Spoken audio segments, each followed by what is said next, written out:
The directs GFA to review work of Black Stars coach Milovan Rajvac.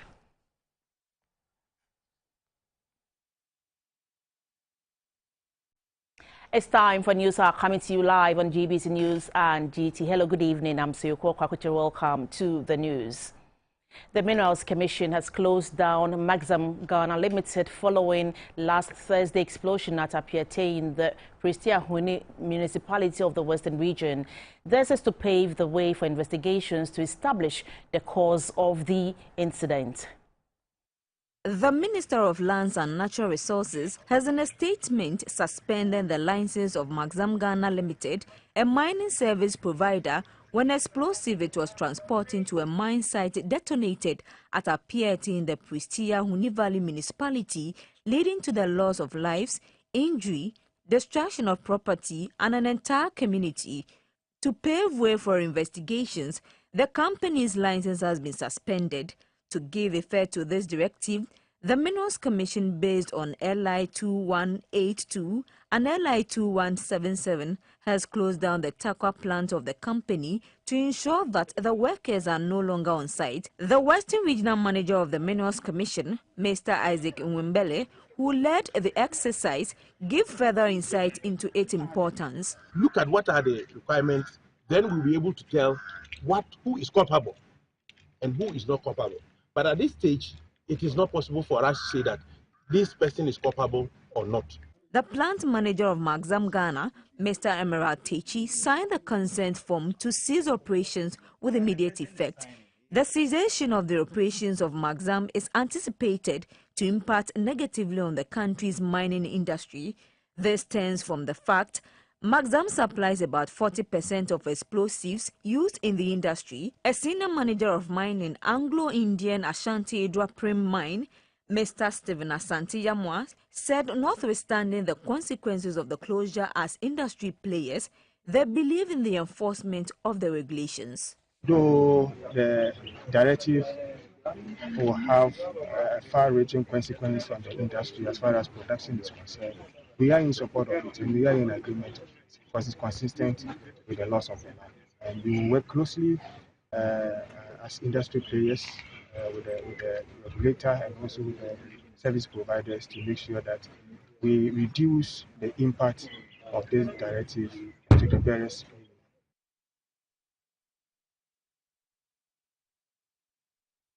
Early on, the Minister for Lands and Natural Resources, Mr. Samuel Jinapor, has directed the Chief Executive of the Minerals Commission to interdict the Chief Inspector of Mines, Mr. Kofi Ajay, over the Apiati explosion. In a statement, the Minister also asked the Minerals Commission to suspend the registration process of Maxam Ghana Limited with immediate effect, pending investigations to ascertain the cause of the explosion. The deadly incident occurred last Thursday, January 20, 2022, when a truck owned by Maxam Ghana Limited conveying explosive allegedly collided with a motorcycle, causing a massive explosion which killed 13 people, injured 179 and destroyed 31 houses. The explosion occurred along Bogoso-Bordier Road in the Christiahuni Valley municipality of the Western region. Consequently, the Minister for Lands and Natural Resources, Mr. Samuel Jinapor, has directed the Chief Executive of the Minerals Commission to, with immediate effect, suspend the registration of Maxam Company Limited with the Minerals Commission, thereby precluding the company from manufacture, transportation and or supply of explosive for mining operations.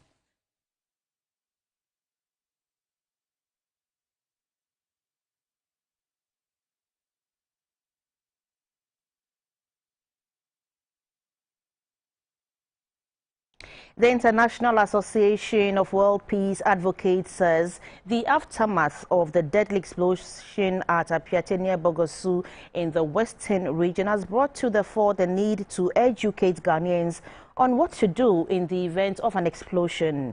The country director for International Association of World Peace Advocates, Dr. Samuel Owusu, explained that people who had tried to arrive to the scene of the disaster were the people who were mostly affected by the explosion. According to media reports, the truck driver tried to warn local residents to flee after the motorcycle caught fire.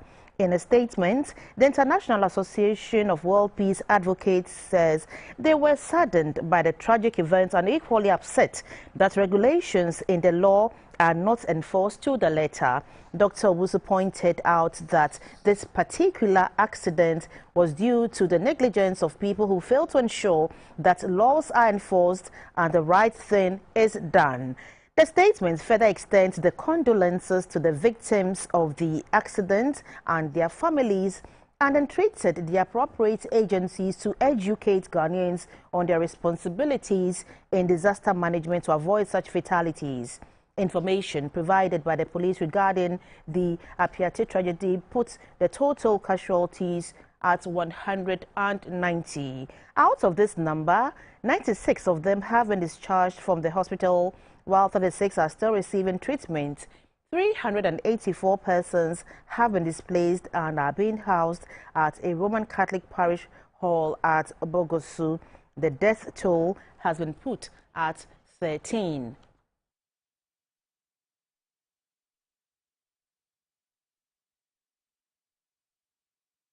Meanwhile, the Director General of the Police Public Affairs Department, ACP Kwesi Fori, has confirmed that the driver of the truck that exploded near Bogosu in the Western region on Thursday is alive.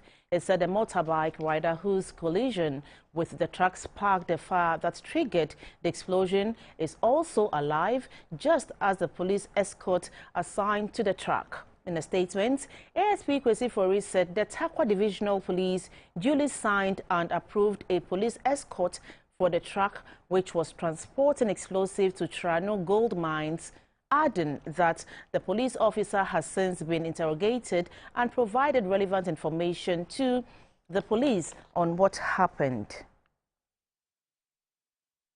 The Ministry of Lands and Natural Resources will soon establish a national small-scale mining land reclamation fund to facilitate restoration of degraded lands through small-scale mining activities. The sector minister, Mr. Samuel Jinapo, said the cost involved in restoring degraded lands is so huge that the ministry is finding it difficult to raise enough funds to undertake and complete such projects on time.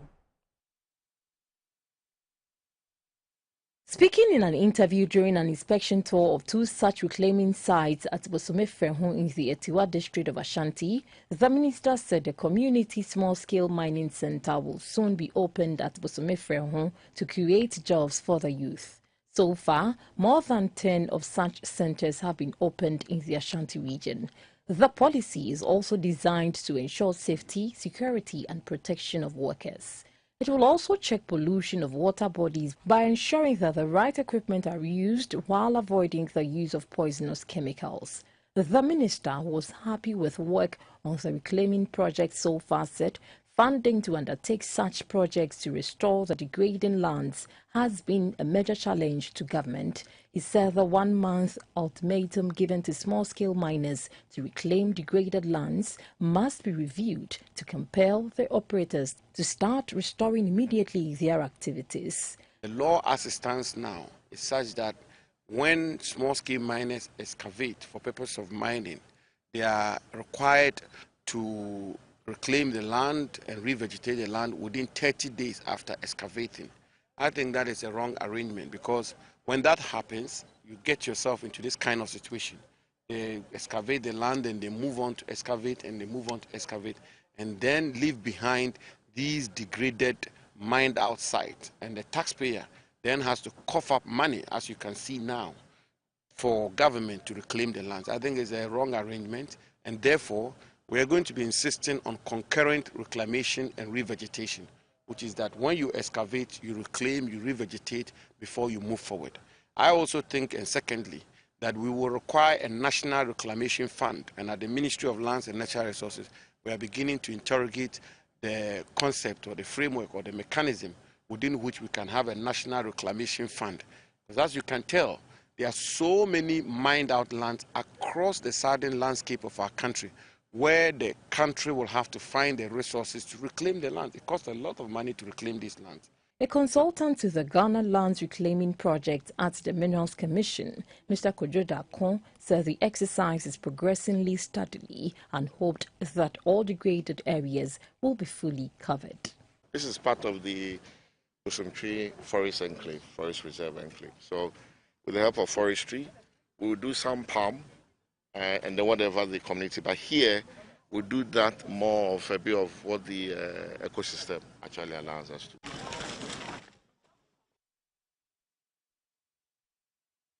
6 Chinese nationals have been arrested by the Operation Halt Phase 2 task force of the Central Command of the Ghana Armed Forces during an operation to clamp down on illegal mining.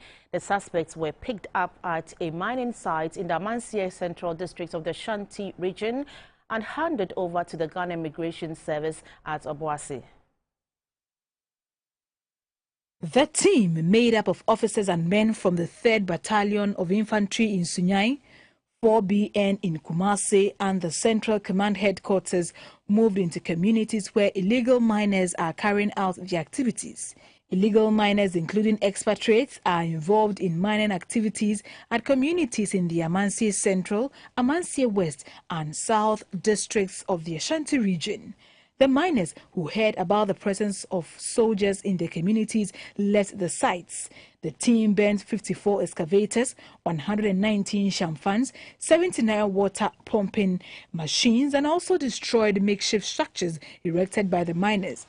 The operation, which had about 10 teams, were replicated in communities in the districts. The 6 Chinese nationals were arrested and handed over to the Ghana Immigration Service at Obuasi. Also, 3 other persons who posed as military officers were also arrested at a mining site where they allegedly demand monies from the illegal miners were also handed over to the police in Obuasi.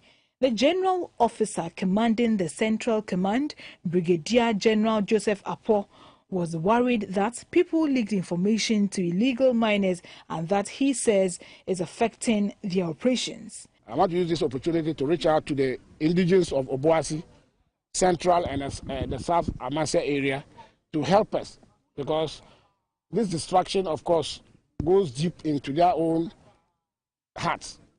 Definitely, they are the people who are suffering most.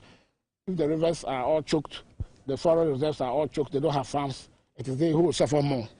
So I want to appeal to the indigenes to support us in this particular operation that we are carrying on.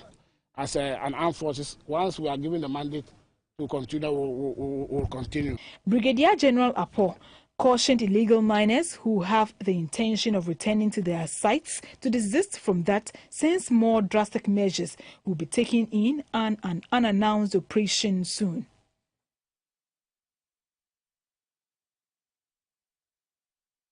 President Akufo-Addo says 1.6 million students are currently benefiting from the government's flagship education program, the Free Senior High School.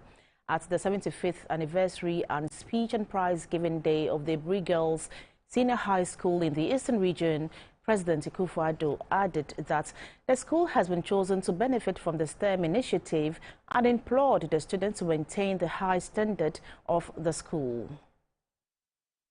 Ibri Girls Senior High School was established in 1946 as a secondary school for girls with only 7 students. Located south of Ibri in the Eastern Region, the school over the years chalked up successes including educational awards in different categories at both regional and district levels. As one of the top-class schools in the country, Ibri Girls seeks to deliver high-quality, rounded education for girls to become transformational leaders and agents.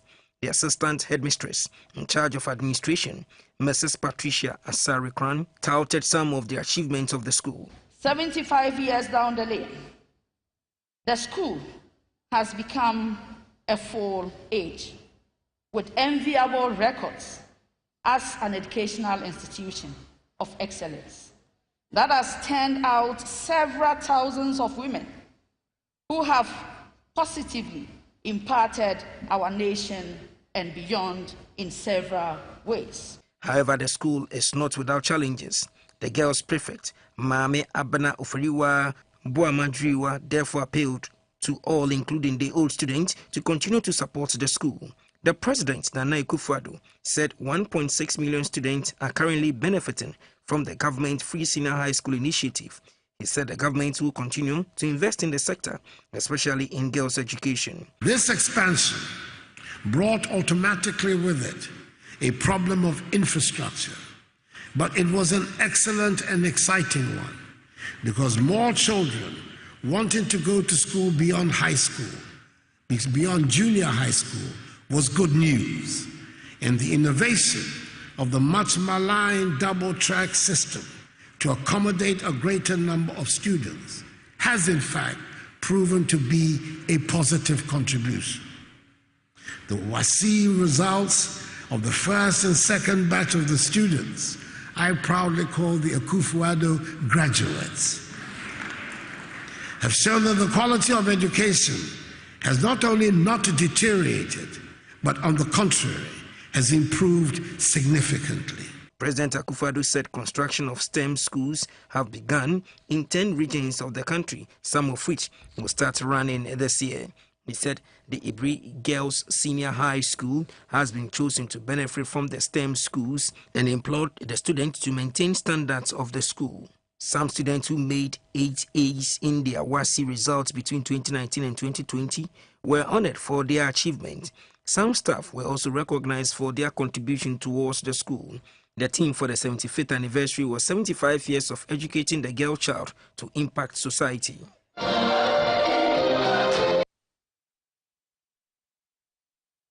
Still on education, the Ministry of Education has reinstated the trimester academic system for basic schools from kindergarten to junior high school. The ministry in a statement said it arrived at the decision after its engagement with a section of the public and key educational stakeholders on the reinstatement of the trimester system. In the reinstated trimester system, the academic year will commence on January 18 to April 14, 2022 for the first term, with vacation from April 15 to May 9, 2022. The second term starts from May 10 to August 18, 2022, with vacation from August 19 to September 12, 2022. The third term would commence on September 13 to December 22, 2022. The Minister for Education, Dr. Yao Osoyeduchum, last year constituted a ministerial committee on academic calendar for schools. The committee, headed by the Deputy Minister for Education, Mr. John Ntim Fodjo, was tasked to develop an academic calendar for public schools looking at examinations, vacations and reopening dates from 2022 to 2024. The committee had representations from the Ministry, GES, and Vocational Education and Training, among others. The new calendar developed by the committee introduced a semester system for basic schools to replace the trimester system. The new system, however, received objections from some educational actors, including teacher unions. They argue that the ministry did not consult them before deciding on the semester system.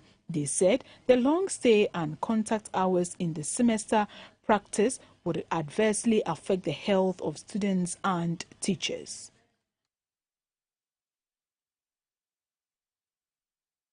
In an earlier interview with GBC News, the Public Relations Officer for the Ministry of Education, Mr. Akwesi Kwatsen, said the retention of the trimester system was arrived after engagement with key educational stakeholders. A lot of times you realize that most of these kids at the GHS level often guide their kids in the KG to school. So when those in KG vacate, of course, they were running the trimester system, so they usually vacated. You realize that it has a very direct correlation on absenteeism at the GHS level, and there are research to support that. And so we felt that this was the right opportunity to align the timetable so that we have a harmonized tempo between the KG and up to the GHS level, and that we felt we needed to do some level of engagement and after meeting with teacher unions, they be implementers of the timetable, especially at the school level. The minister felt that it was appropriate to listen to their preference because at the end of the day, there is no inherent advantage when it comes to learning outcomes between the two timetables. That is the semester-based or the trimester-based. And so when the implementers could not reach a consensus with the committee, for that matter, even the Ghana Education Service, with regards to the semester, it became very useful that the minister intervened by reverting the timetable to the trimester system that we know.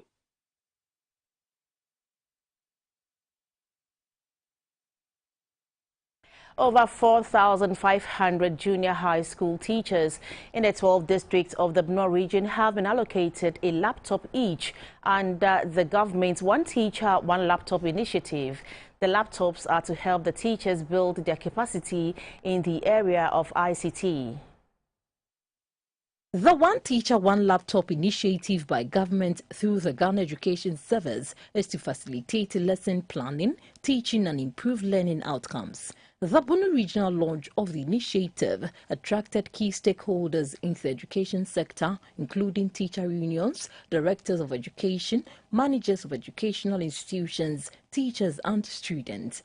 The Borno Regional Director of Education, Madam Ivy Owusu, said to achieve quality education, there is the need for teachers to know more about technology and its usage.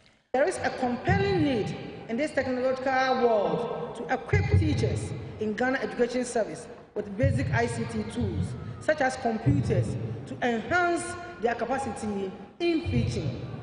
This need also finds itself expressly in the digitization program of the government, which seeks to formalize the national economy and create jobs.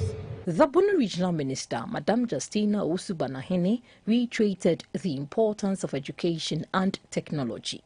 Let's see how best we can use this laptop to teach for the benefit of the Ghanaian child, for the development of the nation, so that we will be proud of ourselves as teachers who have delivered, and we have delivered very well.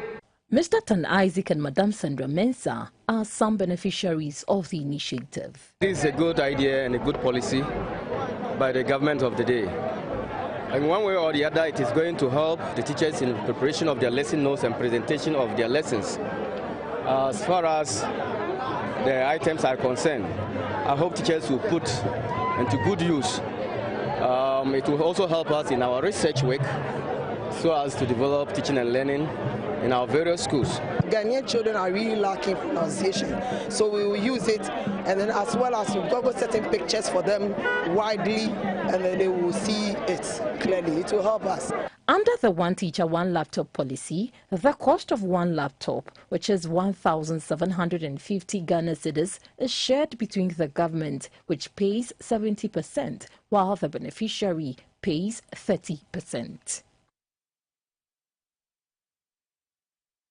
The Yilokrobo State MA Basic School at Salosi, a suburb of Somanya in the Eastern region, has been renovated and opened for use. The structure has for years been in a deplorable state, affecting teaching and learning. The Yilokrobo State MA Basic School, formerly called Krobo State College, was established in 1938 by E.T. Dada as a private school and was later absorbed by the government. The school has never been renovated since then. The head teacher of the school, Mr. David Kwajofusu, said due to the dilapidated structure, the school is forced to close when it's about to rain. This, he says, affects teaching and learning, hence the poor performance of the pupils in the BEC. He said several promises by well-wishers, including the Yilokrobo Municipal Assembly, yielded no results.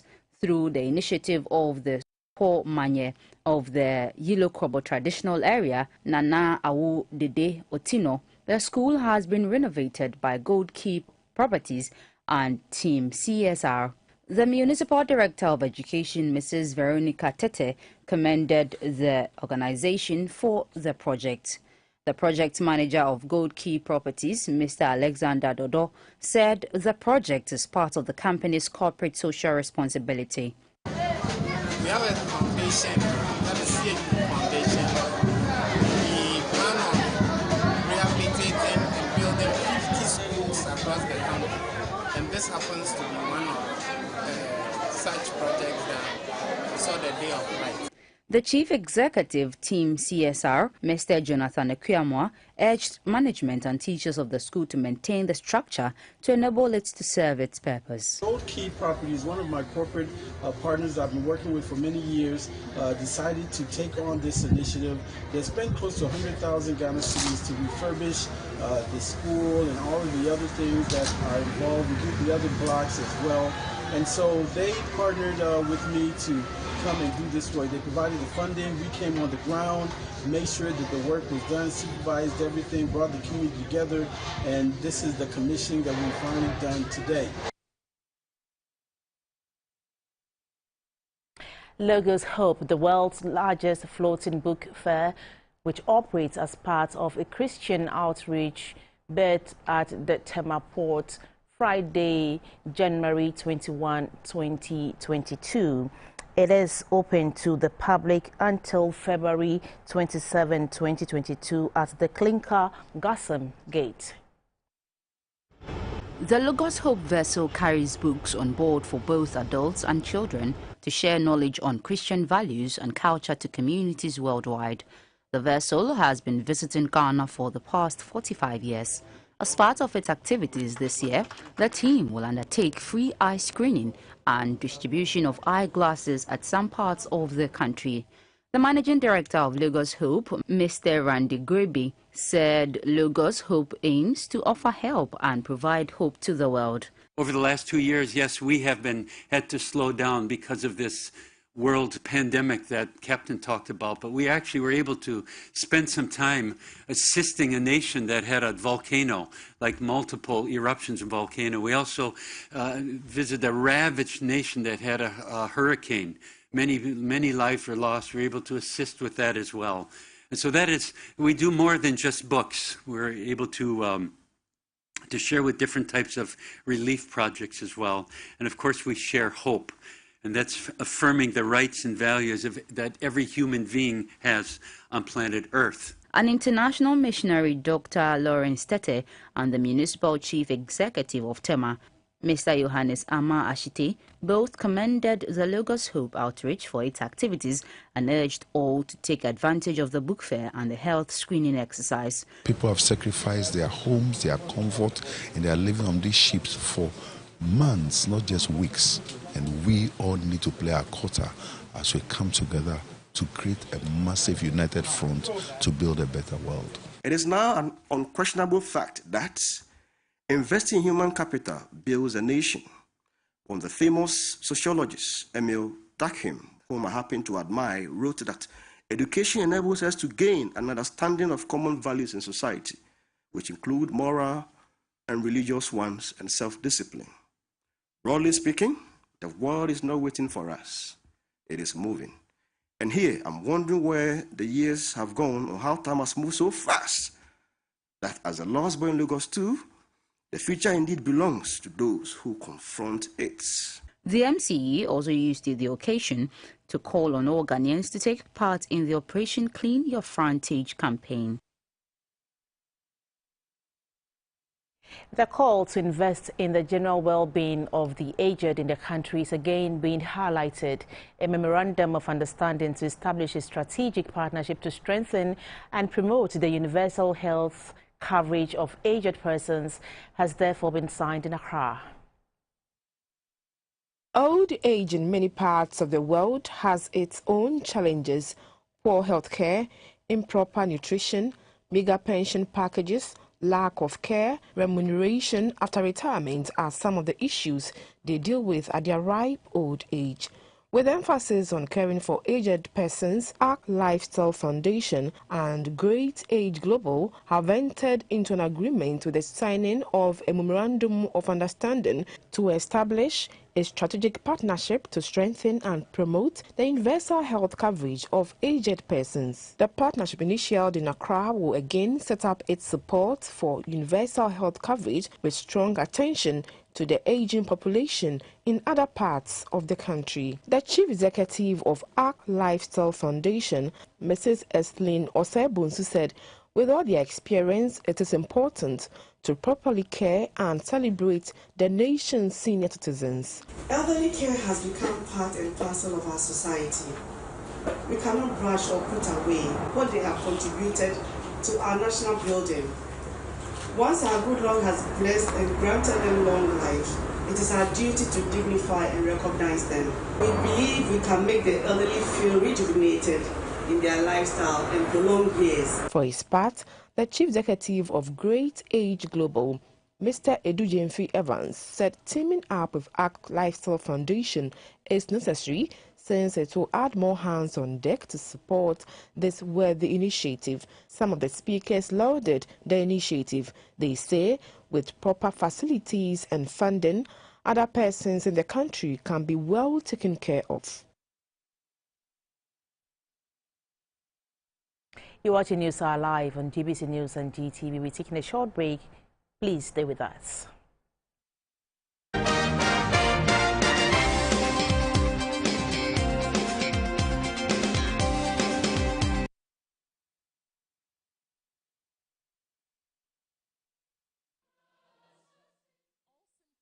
Ghana must be registered again with only the Ghana card. Yes, only the Ghana card. You will not be able to make voice calls, use mobile money services, internet, and all other services linked to your SIM card if you don't. To register, dial *404# and follow the prompts. You will be required to send the following details on your Ghana card: Ghana card number, surname, first name, date of birth, and sex. You will then receive a special code which you will present to your nearest service provider agent or customer care center for your biometric details to be captured. Remember to add your digital address. Dial *404# on your phone to start registering your SIM card today. For more information, contact your service provider on 100 or the National Communications Authority on toll-free number 0800 110622. Register your SIM card to stay connected.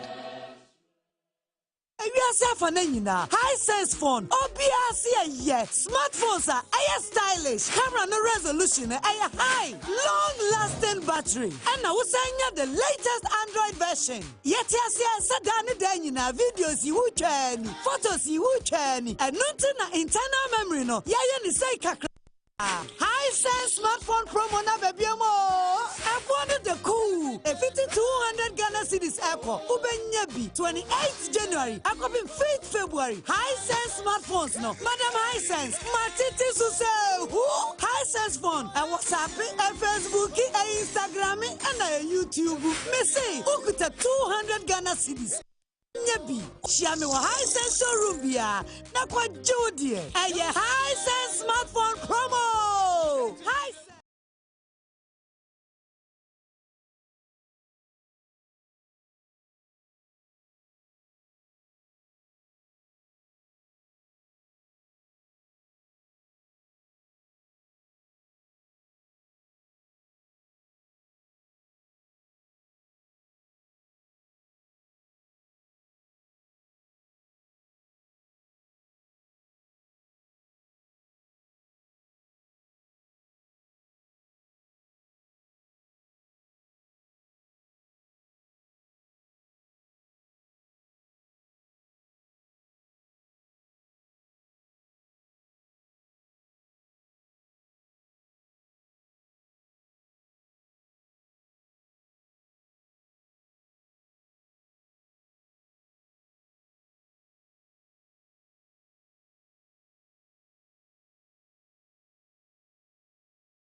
And in business, we take you to an all-female cereal factory.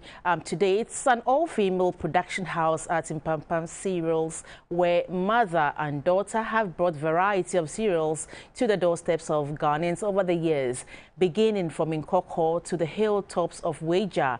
Ijapoma Labi and her mother Grace Odami take us through a normal working day at Pampa Cereals.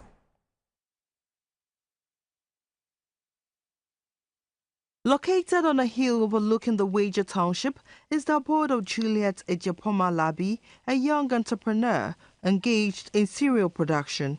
Juliet lives with her sister, 3 other workers, plus her 54-year-old mom, Madam Grace Odami, who is the originator of the cereal brand Pampa Cereals. A normal working day begins at about 5 a.m. after beginning the day with a word of prayer. Madam Odami and the team see to it that the chaff from any ingredient to be used for the cereal production is removed before going into the mill.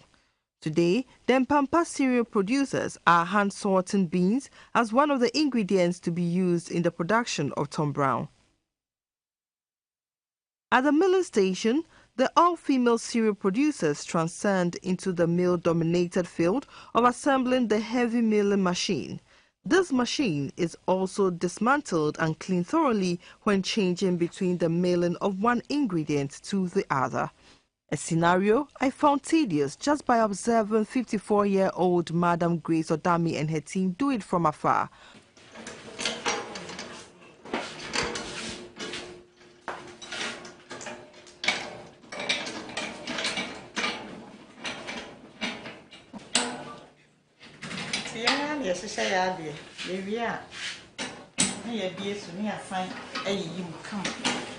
On the production menu for today is Tom Brown, and Madam Grace Odami takes us through the process.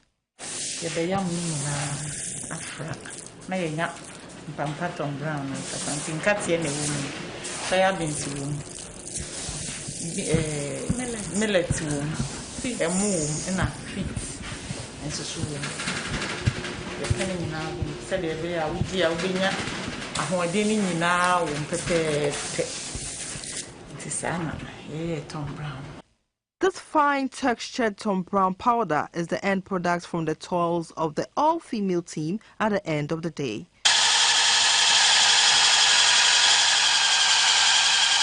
Well, they say what men can do, women can do it and even do it better. And this is what Auntie Grace and her team do every morning, starting around 5 a.m. each day to ensure that we have the quality product from this place. And every product that comes out of this place goes through the mill about 5 times. They rearrange the machine and ensure that everything that is coming out of the mill is of the best quality for the consumer. From the milling room, the ground ingredients are sent to the packaging room where the items are weighed and packaged accordingly. Ejapoma Labi took us through the packaging process. We have small, medium and large. This is the small size, 400 gram, medium size, 700, and the very large size is this, 2.1 kg, which is very, very large. 2.1 accurate. On average, with the help of the 6 employees, Pampa is able to process 200 kilograms of cereals for the Ghanaian market on a daily basis. From working in a law firm to making cereals, Ejapoma spoke to us about the genesis of the Pampa cereal brand, which is now an all-ladies family business, except the dispatch rider who sees to it that customers have their ordered commodities in the comfort of their homes and offices. She said it has not been their intention to make it a female business. However, all males that have been hired over the years have resigned, describing it as a tedious job.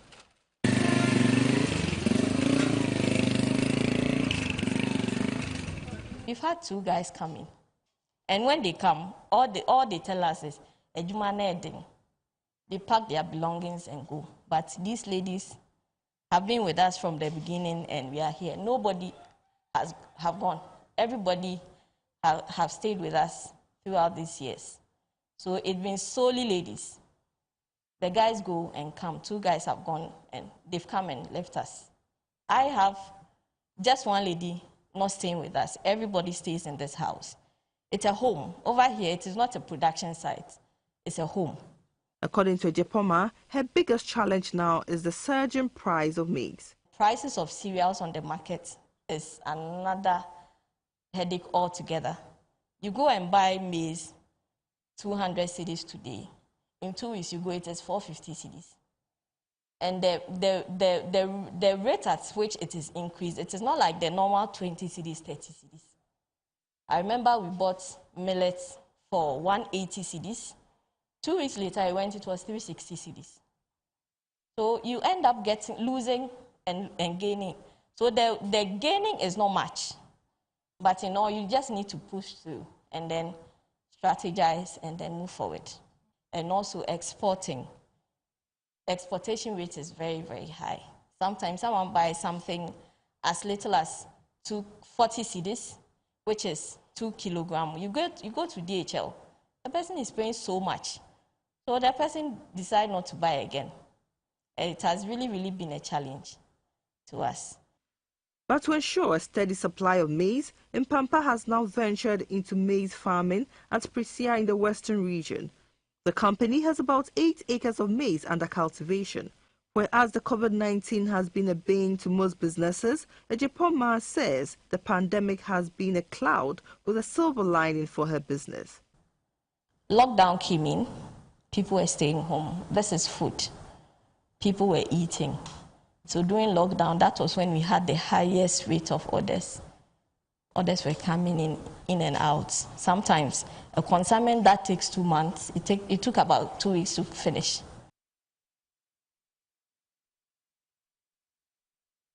And that's it for your business. Coming up is international news.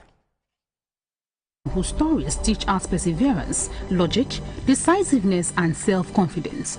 Being strong is not just about physical